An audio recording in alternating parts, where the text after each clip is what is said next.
మనము అంతా ఏఐ అని చెప్పి చూస్తున్నాం కదా. చాట్‌జీపీటీ, ఓపెన్ ఏఐ, తర్వాత మనకి కోపైలట్ కానివ్వండి, పర్‌ప్లెక్సిటీ కానివ్వండి, ఇవన్నీ చూస్తున్నాం కదా. వీటికి సంబంధించినంత వరకు ఇప్పుడు ఈ రోజున నిన్న ఇవాళ జరుగుతుంది ఏంటంటే, స్టాక్ మార్కెట్స్‌లో ఈ కంపెనీస్ అయితే రిలేటెడ్ కంపెనీస్ ఉన్నాయో ఏఐకి సంబంధించినవి, వీటి స్టాక్ వాల్యూ అంతా తగ్గుతూ వస్తూ ఉందన్న అసలు. సడన్గా ఈ చేంజ్ ఎందుకు వచ్చింది, ఏం జరిగింది అనేసి అని చూస్తుంటే దీని బ్యాక్గ్రౌండ్ ఏంటనేసి అంటే మనకి ఒక ఆర్టికల్ వచ్చింది. ఇది లైక్ ఇంటర్నేషనల్గా వచ్చిన ఆర్టికల్. అది ఏంటంటే స్టాండర్డ్స్ అండ్ పూర్స్ అని చెప్పి S&P కంపెనీస్ అని ఉంటాయి. అయితే ఫోర్బ్స్ లిస్ట్లో మనకి టాప్ 500 కంపెనీస్ ఉంటాయి కదా. S&P 500 కంపెనీస్ ఏదైతే ఉన్నాయో ఈ కంపెనీస్ అన్నీ కూడా ఏఐని, ఆర్టిఫిషియల్ ఇంటెలిజెన్స్ మీద ఇన్వెస్ట్మెంట్ చేస్తూ ఉన్నాయి, డబ్బులు ఖర్చు పెడతా ఉన్నాయి. కానీ ఈ ఏఐ వల్ల వచ్చే అప్సైడ్ ఏందన్నది ఇంకా డిసైడ్ చేసుకోలేకపోయినాయి. ఎగ్జాంపుల్ క్యాటర్‌పిల్లర్ అనే సంస్థ ఏంటంటే వాళ్ళకి ఎర్త్ మూవర్స్ ఉంటాయి. ఆ ఎర్త్ మూవర్స్లో డేటా సెంటర్ సంబంధించినందుకు ఏఐ వాడుకొని వాళ్ళు ఆప్టిమైజ్ చేసుకోగలిగారు. ఏది కస్టమర్స్ కానివ్వండి, కస్టమర్ సంబంధించిన ఫీడ్బ్యాక్ కానివ్వండి, లేకపోతే ఎక్కడెక్కడ లొకేషన్స్లో ఎర్త్ మూవర్స్ ఉన్నాయి అన్నది ఆప్టిమైజ్ చేసుకోగలిగారు. దానివల్ల కొంతవరకు సేవింగ్ చేసుకున్నారు. కానీ దానికి ఏఐ కోసం ఖర్చు పెట్టారు చూసారా, దాని మీద వచ్చినటువంటి అప్సైడ్ లాభం అన్నది ఇంకా వాళ్ళకి రాలేదన్నట్టు. అదేవిధంగా హెల్త్ కేర్ సంబంధించినవి కానివ్వండి, ఫైనాన్షియల్ సెక్టర్లో కానివ్వండి, ఎక్కడైతే వీళ్ళు చేసిన వారి వర్కులలో ఉన్న డెఫిషియన్సీని ఏఐ ద్వారా కనుక్కోగలిగారు తప్ప ఈ ఏఐ వల్ల అప్సైడ్ అంటే వాళ్ళకు వచ్చే లాభం ఏందన్నది, అంటే పెట్టిన ఖర్చుకి ఇంకంతకాలం లాభం తీసుకుంటారు, అది ఇంకా డిసైడ్ కాలేకపోయినాడు. నియర్ బై నెక్స్ట్ ఒక 5 to 10 years వరకు కూడా దీనివల్ల కంపెనీస్కి ఫైనాన్షియల్గా లాభం ఉంటుంది అన్నది ఇంకా డిసైడ్ కాలేదన్నట్టు. అదే సోషల్ మీడియా ప్లాట్ఫామ్స్కి వాటికి మాత్రం ఏ వరకు కొంతవరకు బెనిఫిట్ వస్తూ ఉంటుంది. ఎందుకంటే మెటా కానివ్వండి, గూగుల్ కానివ్వండి, అంటే ఫేస్బుక్, ఇన్స్టాగ్రాము, టిక్టాక్, లేకపోతే యూట్యూబ్, ఇట్లాంటి వాటికి మాత్రం కొంతవరకు బెనిఫిట్ ఉంది. ఎందుకంటే ఈ ఏఐ ప్రొవైడ్ చేసిన టూల్స్ వాడుకొని కొంతమంది కాంటెంట్ క్రియేట్ చేస్తున్నారు కాబట్టి ఆ రకమైన బెనిఫిట్ ఉంది తప్ప ప్యూర్లీ టు ఏఐ అన్నది ఇంకా benefit రాలేదన్నట్టు.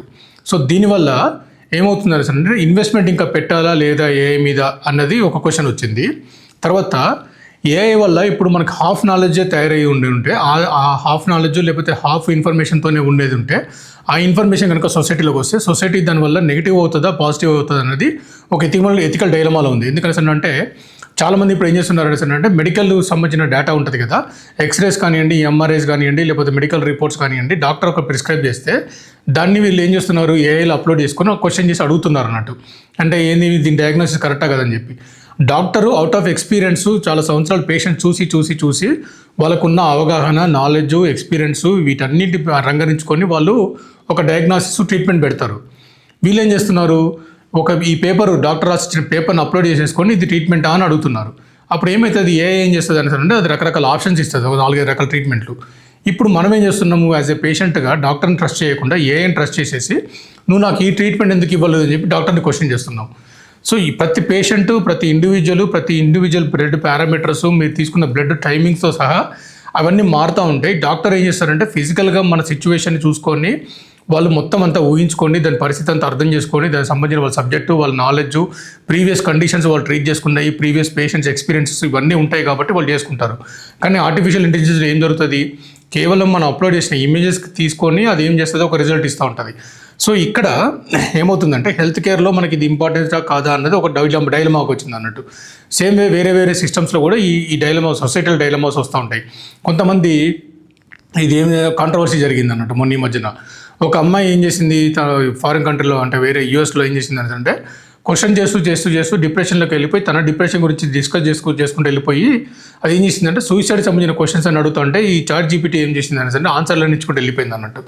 So that led to suicidal సిచ్యువేషన్కి ఆ అమ్మాయికి వచ్చేసింది అన్నట్టు. అంటే ఎట్లా చేసుకోలే సొల్యూషన్ కూడా ఈ ఏఐ టూల్ ఇవ్వడం జరిగింది అన్నట్టు. దీనివల్ల ఏం జరుగుతుంది, సొసైటీలో నష్టం జరుగుతుంది. సో అప్ సైడ్ కోసం మనం ఏం చేస్తున్నామో మనం ఏదైతే ట్రై చేస్తున్నామో, లాభం రావాలని ట్రై చేస్తున్నామో ఆ లాభం రాకపోగా దీనివల్ల నష్టం జరిగే పరిస్థితి ఉందా అని చెప్పేసి అని కంపెనీస్ క్వశ్చన్ చేసుకుంటున్నాయి అన్నట్టు. సో ఈ పరిస్థితులలో ఫర్దర్గా ఏఐ మీద ఎంత ఇన్వెస్ట్మెంట్ చేయాలి, దీనికి ఇంకెంతవరకు లాభం తెచ్చుకుంటాం అన్నది ఒక క్వశ్చన్ మార్క్ జరుగుతుంది. సో అందుకోసమే ఏదైతే ఈ ఆర్టికల్ వచ్చిందో, ఆర్టికల్ వచ్చిన కాడ నుంచి స్లోగా ఈ స్టాక్ మార్కెట్లో ఇవన్నీ పడిపోతూ వచ్చింది అన్నట్టు. బట్ దీంట్లో ప్యానిక్ కావాల్సిన అవసరం లేదు. ఎందుకంటే బ్యాక్గ్రౌండ్ రీసెర్చ్ ఏదైతే జరుగుతుందో ఏఐ మీద చాలా జరుగుతూ ఉన్నాయి. ఇప్పుడు వీళ్ళు కంట్రోల్ మీద తీసుకొస్తూ ఉన్నారు. మనకంటే సొసైటీలో మనకి ఎథికల్గా ఏదైతే లిమిట్స్ ఉండాలో ఆ లిమిట్స్ అన్ని పెడతా ఉంటారు అన్నట్టు. దీనివల్ల ఏమవుతుంటే రానున్న కాలంలో ఏఐ ద్వారా మనకు బెనిఫిటే జరుగుతుంది తప్ప పెద్ద నష్టం జరుగుతుందని చెప్పేసి అనుకుందాము. అది అలా జరగాలని కోరుకుందాం. Thank you.